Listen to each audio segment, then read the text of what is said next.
The Iron Man series was shaken to its core in 2016 when Tony Stark was replaced as the protagonist by a brand new character named Riri Williams, aka Ironheart.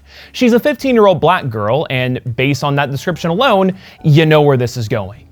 Instantaneously, Ironheart became the internet's punching bag, being continuously criticized over and over and over again, with variations of Ironheart is such a bad character. She's an unlikable Mary Sue and is yet just another example of the SJW Mafia trying to shove the woke agenda down our throats. Oh look, another black female character is represented, yay! You're just toxic if you don't want this. No one cares about this character, just like no one cares about so many of the characters they're deciding to push. Despite a huge portion of these people having never actually read the comic that they're trying to criticize. And now that she's in Black Panther 2, a bunch of these same dudes are whipped up into a frenzy all over again. Well, hi. I did read the comic. I have read every comic that Riri Williams has ever been in, including... And you know what? I am not a fan of Ironheart. I think that she is aggressively mid. I don't like her because I read the book and formed my own opinion. A wild concept, I know. I've got some grievances, so today let's break down why this character was a disaster, but also debunk the shallow criticisms that Ironheart usually gets from the angry internet boys. Hello and welcome to Comic Drake, where I talk about comic books and my name is Drake. This comment section is going to be a disaster. But hey, you might not be able to build a suit of power armor for yourself, but it never hurts to stop learning, which is why I want to give a big thank you to Brilliant for sponsoring today's video.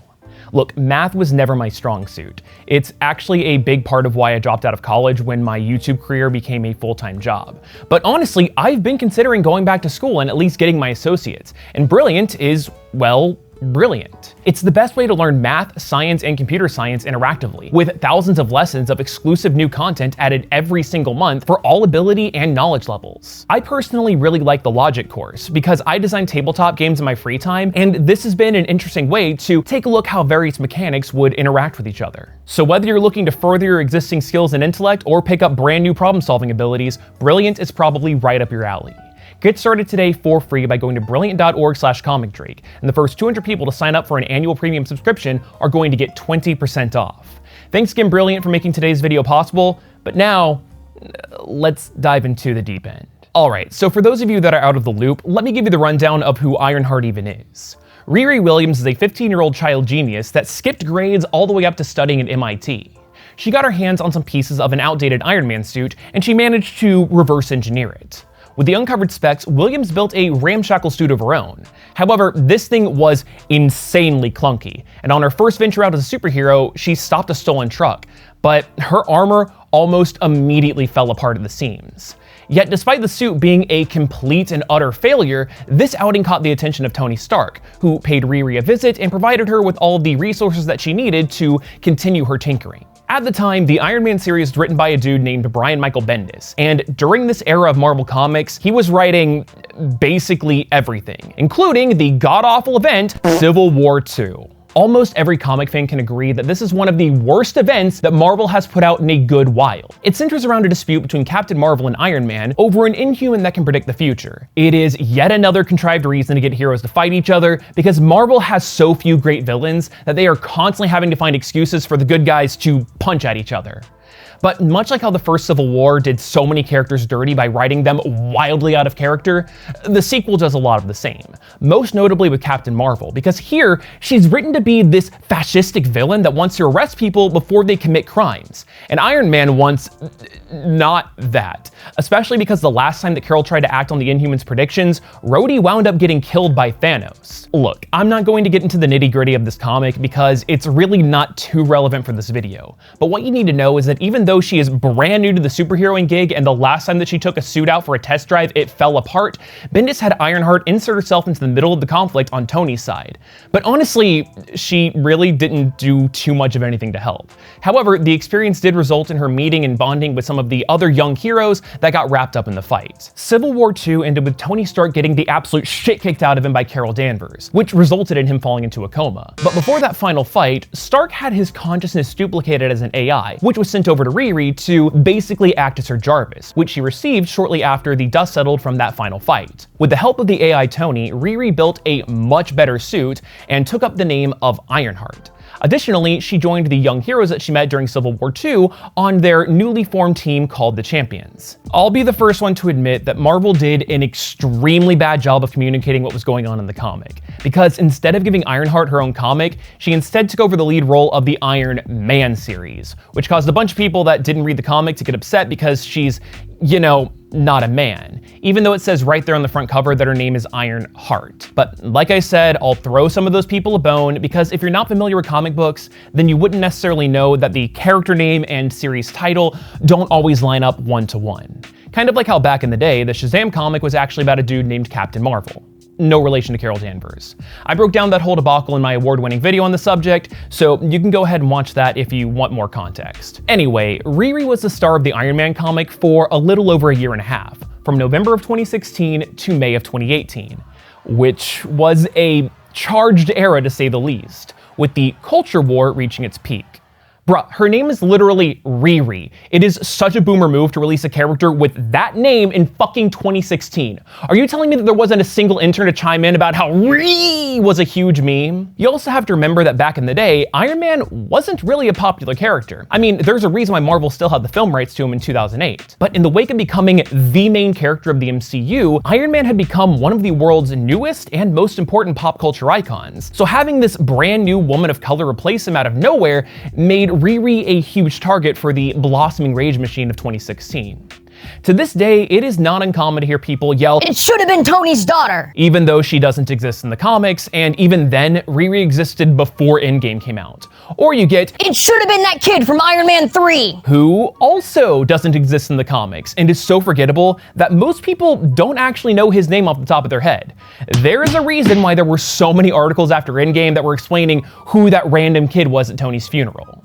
Unfortunately, because lots of reactionaries have thousands of fans that mindlessly repeat what they say over and over and over again without actually reading the comic for themselves, a lot of the loudest criticisms around Ironheart just make no sense if you know anything about her. Stuff like, "Riri made a perfect suit of power armor with no experience." I don't think that she should be quote-unquote Iron Man. I think it would have been cool if she built her own iron suit and then Tony came and said, "Alright, this is fine, but you need to make it your own." Okay, first off, one of the hardest parts about creating any technology is creating it for the first time. Simply knowing that it can be done and seeing how a piece of tech works makes it significantly easier to figure out how to do it yourself. Also, Riri's suits absolutely sucked the first few times that she made them. Like, the armor pieces that she reverse engineered were specifically from a much older Iron Man suit. And while yes, it's impressive that she made something as good as she did on the first few tries, you have to remember that it was ultimately a clunky disaster that fell apart the very first time that she did anything with it. And even when she made a sleek and streamlined suit, that was only possible because she was given parts and technology by Tony Stark. And she had the help of the AI Tony walking her through the entire process. Yet, regardless of all of that, you still have people yelling, "She's a young genius, what a Mary Sue!" Why is Riri Williams a Mary Sue? Here we have a 15-year-old girl who's supposed to be a genius who is going to MIT. It's just totally implausible. And yet you never hear that criticism being thrown at Tony Stark, who was a child genius that made robots that are so advanced that they performed leaps and bounds better than what a robotics team from an elite college could come up with. You never hear complaints about 15-year-old Peter Parker, who invented web shooters that fire revolutionary webbing that's capable of holding up steel. And all of that is contained within impossibly small, hyper-pressurized cartridges. Not to mention that Peter also made state-of-the-art tracking devices at the exact same time. How about Shuri, who at the age of 16 is the country of Wakanda's leading inventor? And let's not forget that Wakanda is the most technologically advanced nation on the planet. Well, Shuri actually does get a lot of criticism, but I mean, you can probably fill in the dots as to why dudes like to complain about her. But even outside of her intellect, folks complain about how Riri is presented as this perfect, flawless character without a single negative trait. There is nothing that Riri Williams has that shows that she's going to have anything really crazy to overcome. She doesn't have much to struggle with at all. Mary Sue here, who is absolutely perfect, can do everything that the hero does, and can pretty much do no wrong. She has no apparent weakness or flaw. But in that same breath, they'll say that she's an awful character because she's a narcissistic hothead that inserts herself into situations where she doesn't belong. Because she's clearly a narcissist who thinks that the world revolves around her. In addition to being a terrible hero, Riri is actually a horrible person. She has all the earmarks of actually being a villain. She is portrayed as a narcissist whose actions almost always center around her own personal glory. Yeah, all of that last part is completely true. Riri is stubborn. She's a narcissist. She is constantly sticking her nose in where it doesn't belong. She took over an entire country by taking it upon herself to launch a military strike, even though S.H.I.E.L.D. explicitly told her not to. Those are character flaws.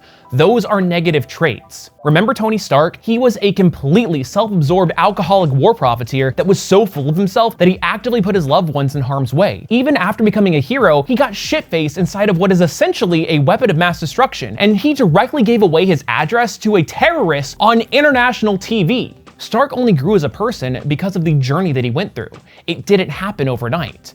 Character development takes time, but that time is something that is never afforded to characters like Ironheart or other characters that are like her. It's a damned if you do, damned if you don't situation. If she has any negative qualities, well then dudes complain about her and say that she's a garbage character. But if she doesn't have any negative traits, well then she's a god-awful Mary Sue. There is no winning here. Now, I feel like I have to reiterate that even though I have been defending Riri from these shallow criticisms, I am again not a fan of her. I do not like Riri Williams. It's just that my complaints come from actually reading the comic with an open mind and forming my own opinions, instead of just regurgitating what I heard on Twitter from that dude that looks like he gets drunk at Little League games and tries to fight the umpire whenever he's not spending over an hour destroying action figures because the actress isn't hot enough and he wants to own the libs. What I don't like about Riri is that, for one, I completely agree that she should have never taken over the Iron Man comic. At least when Rhodey did it, and yes, Riri is not the first Iron Man replacement, let alone the first person of color to replace Tony, so let's stop using that as an excuse to hate on her. He actively needed to hide the fact that it was him under the helmet instead of Tony. That was an interesting dynamic, one that also provided a great reason for Rhodey to not have his own unique costume when taking over as Iron Man. Riri has no such reason, and her Iron Man suit looks identical to Tony's design right on down to the color scheme, which only serves to further invite comparisons to Stark, which makes it impossible for her to stand as her own hero. Thank God she got her own suit later on, but that was way too little, way too late. This nearly identical armor also made it extremely obvious that Riri was just a temporary main character. Yes, we all know that when an iconic comic book character gets replaced, they are going to come back eventually. However, that time where someone else is in the leading role can and should have a good plot and explore interesting themes and dynamics that can't be done with the old hero. Nightwing becoming Batman had Dick coming to terms with this inevitable outcome, that despite how hard he might try to have crafted his own identity, this is what he's been trained for his entire life. Becoming the next Batman was his destiny. Not to mention that with Damian becoming his Robin, we got the extremely fun dynamic of a happy-go-lucky Batman, but a serious and brooding Robin. Sam Wilson taking over as Captain America was interesting because it explored the idea of a black man taking over a mantle that's meant to represent an entire nation, a nation that has almost exclusively had white men as the people with power. Ironheart doesn't really have much of anything going on. She doesn't have a central antagonist, and the one-off villains that she does fight aren't fun or even interesting. On top of that, most of the comic is just trying to get Tony back, so even with him gone, the focus of the book was still almost entirely focused on Stark, which means that Ironheart was entirely defined by her relationship to Tony. There was zero opportunities to actually let her be her own character. This is also the time where Marvel decided that Dr. Doom should be a hero and take over the mantle of Iron Man for some reason. Does it make zero sense that Doom would decide to emulate Iron Man of all people when becoming a good guy? Yes. Was the book still enjoyable? It was pretty alright. It was a hell of a lot more interesting than what Bendis was doing with Riri, though, and honestly, if Marvel was hell-bent on making Dr. Doom the new Iron Man, then they should have just let him take over the main comic. Additionally, while I'm personally a bit burnt out on all of the tropes of teenage superheroes, Riri being a teenager at MIT with such an abrasive personality that she's practically alone provides a goldmine of character exploration opportunities that we don't usually see, because it is an uncommon dynamic for a young protagonist. But Bendis completely dropped the ball and did like nothing with the setup that he built for himself. This has felt the hardest with how Riri's small supporting cast doesn't add anything of value to the story. They're basically just there to go, Riri, you're pushing yourself too hard! They're not memorable. They're not interesting. and as a result, they are not three-dimensional characters. The time that superheroes spend with their supporting cast is what helps ground them and makes them relatable to the reader. It is also the perfect avenue to explore a hero's personality. Batman would not be half as interesting if he wasn't surrounded by a very compelling supporting cast like Alfred or Commissioner Gordon or like any of the Robins. They are there to help enhance the character. Ironheart's supporting cast might as well have been cardboard cutouts, and because of that, Riri missed an entirely huge opportunity to become endearing to the readers. God, this comic is so lucky to have Mary Jane and Tony's biological rock star mother, because they carry what little of this book is entertaining. And of course, there is that infamous flashback where Riri asked her childhood teacher to be unsupportive of her dream of becoming a scientist so she can use that as motivation. Look, there is no defending this. This entire sequence is weird, cringy, and frankly disgusting. I have no idea how any editor could have looked at this and say, wow, Brian, this script about a little black girl begging to be oppressed is really, really good. Also, before settling on the name Ironheart, did nobody at Marvel think it might be a good idea to do a quick Google search? Because, some very interesting results would have popped up. But the biggest problem with Bendis' Ironheart comic is that it committed the cardinal sin of all media. It's boring. Outside of that god-awful flashback and that weird bit about her taking over a country, there's not really anything that's particularly bad about this book. It's just aggressively mid. And yeah, none of this is the character's fault.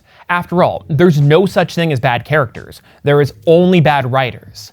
Bendis has written a lot of great books. Ultimate Spider-Man is one of my all-time favorites. He also completely revitalized the Avengers, taking that book from a series that was overlooked by readers and propelling it into a bestseller that became the framework that Marvel Studios used to build the MCU.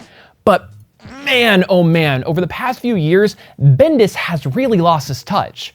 Probably the last great comic that he wrote was the introduction of Miles Morales. I really enjoyed those books, but even as a fan of them, I can totally admit that the character is noticeably written a lot better when Bendis is not the one behind the pen. And Riri is exactly the same. Writer Jim Zub has done a lot of work in the Champions series to revitalize Riri as a character and make her into a more likable protagonist. This is most noticeable by her being defeated and humiliated by Thanos, which broke and humbled Williams, with her suffering from severe PTSD as a result. She even got her own solo comic with personal conflicts and a decent supporting cast. In my personal opinion, I think that comic was just okay. It was a decent enough read, but definitely not bad.